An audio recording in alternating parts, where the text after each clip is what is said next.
Right, so in this video I'm just going to briefly go over coordinates again. So hopefully this will just be a bit of a recap for you, but just to make sure that you are actually comfortable with it.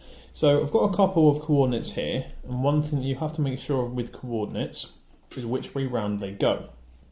So coordinates always go x, y, and x relates to going across the way, and y relates to up or down, okay, and going up the way. So if I have a coordinate 1, 2, that means because that's positive, I go right 1, then I go up 2. So my coordinate of 1, 2 is 1 right, 2 is up.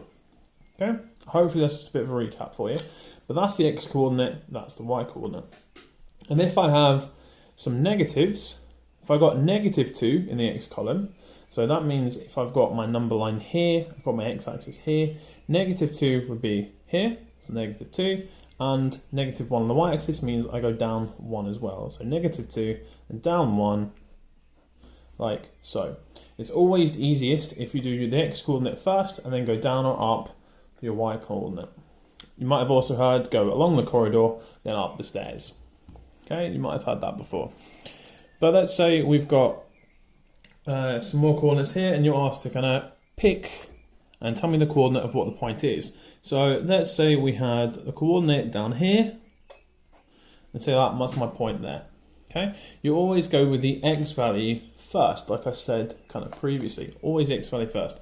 So from here, the x value for here is -1, so at this point here it'd be -1, and then my y coordinate is how far down I've come. This is known as the origin, your starting point basically, and -1 I've gone down 3. So my coordinate there would be -1, -3. If I jump over here, so let's say we've got a coordinate that's here. Now my x value for this, I always do it first, so I've gone across 2, so my x coordinate is going to be 2, and then I've gone down 2, so this would be 2, -2. And one more, just to make sure you're a bit more comfortable with this, is if I had one that was here, for example, always do how far you've moved left or right first. So here I've moved the left 1, so that'll be -1, and my y coordinate is going to be 1.